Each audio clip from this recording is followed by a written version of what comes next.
नमस्कार, स्वागत है आप सभी का केलांचल टाइम्स पर और मैं हूं आपके साथ सपना ठाकुर। रुक करते खास खबर की ओर।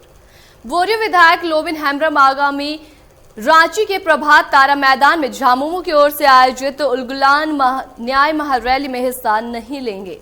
पाकुड़ में शनिवार को पत्रकार सम्मेलन कर ये जानकारी विधायक लोबिन हेम्ब्रम ने स्वयं दी है। विधायक लोबिन ने कहा कि जिस वक्त झारखंड राज्य अलग बनाने के लिए गुरुजी के नेतृत्व में लड़ाई लड़ी गई, उस वक्त उलगुलान की जरूरत नहीं पड़ी थी और आज झारखंड मुक्ति मोर्चा को ऐसी क्या आवश्यकता पड़ गई है कि उलगुलान कर रहे हैं।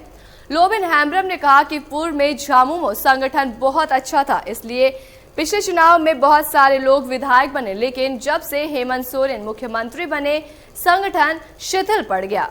बोरियो विधायक ने कहा कि पंकज मिश्रा और पिंटू की कार्यशैली से सभी वाकिफ थे, लेकिन किसी ने हिम्मत नहीं जुटाई और आज इन दोनों के चलते हेमंत सोरेन जेल में हैं।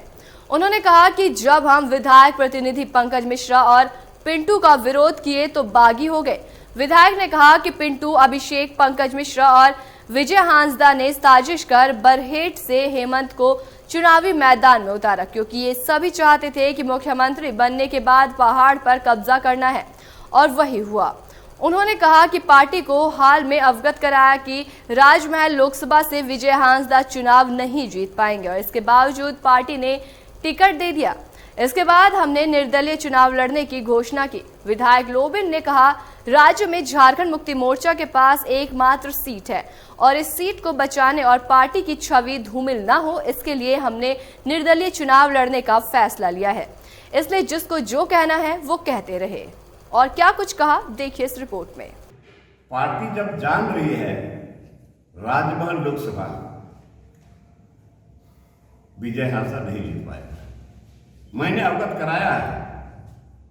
माननीय मुख्यमंत्री चंपई सोरेन को भी हमने कहा और उस समय आपका बसंत सोरेन भी वहां मौजूद थे। हमने कहा कि देखिए, आपको मैं जानकारी दे रहा हूं, विजय हांसदा लूज करेगा। आप मुख्यमंत्री हैं, आप पता कर लीजिए क्या सही है या क्या गलत है। अगर मुख्यमंत्री से हमने रिक्वेस्ट किया और कहने के बाद हमने कहा अगर जीतने वाला है तो लोबिन हेम्ब्रम कुछ नहीं बोलेगा, क्यों बोलेंगे। और उस समय बसंत सोरेन भी कहा कि चाचा, हमको मालूम है कि वहां का स्थिति ठीक नहीं है, लेकिन हम भी तो चारों तरफ दौरा किए। अगले महीना में हम आए थे, 28, 29, 30, 31 4 दिन हम रहे थे यहाँ। पाकुड़ भी आए, शिकारी पड़ा गए, लिट्टी पड़ा गए, फिर महतपुर भी गए। पाकुड़ में भी बहुत लोगों से जहाँ पर बहुत लोगों से बातचीत हुई। ये सारा रिपोर्टिंग हमने कर दिया था पार्टी के अंदर में, लेकिन हम भी वेट एंड वॉच में थे, इसलिए कि उसका रिपोर्टेशन ठीक नहीं है। हम भी वेट एंड वॉच में थे, हो सकता है हमको लोग दे। हम नहीं, अपने आप को अपने से हम प्रोड्यूस नहीं किए और मैं नहीं चाहता था। लोगों का कहना था, आवाम का कहना था कि यहाँ चेहरा बदलना चाहिए। जिस समय यहाँ उधवा में जो प्रोग्राम हुआ था, उस प्रोग्राम में भी लोगों ने लिख करके दिया। वो जो आई थी कल्पना सोरेन जो आई थी, लोगों ने लिख ही दिया, विरोध किया कि चेहरा बदलना चाहिए। इसके कुछ दिन बाद हमने देखा पाकुड़ में भी यहाँ पर कांग्रेस के लोगों ने मीटिंग किया। कांग्रेस के लोगों ने मीटिंग किया और उन्होंने कहा कि हम लोग गठबंधन में हैं, लेकिन यहाँ पर गठबंधन में विजय हांसदा को दिया जाएगा तो हम लोग इसका विरोध करते हैं। तो अभी हमारी जगह सलाह राय मशवरा ले रहे लोगों से। अभी भी हम चाहते हैं लोग कि हम चाहते हैं कि अभी भी राजमहल लोकसभा सीट बचे। ये पूरे झारखंड में 14 लोकसभा सीट में मात्र एक राजमहल लोकसभा सीट है जिस पर झारखंड मुक्ति पूरा कर जाए। और अगर हम लोग जानबूझ कर इसको हम लोग करते हैं, कहाँ हम लोग मुंह दिखाएंगे।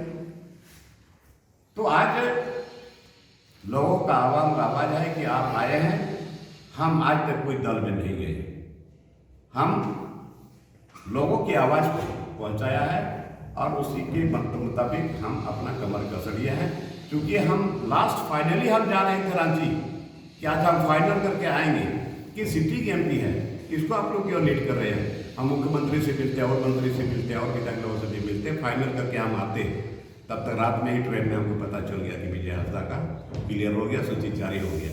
तब हमें उसी दिन सुबह में उतरे और शाम को 4:30 बजे हमने रांची में प्रेस कॉन्फ्रेंस किया और अपने आप को, चूंकि हमारे लोग ड्रंडोल में थे, हिलडोल मैंने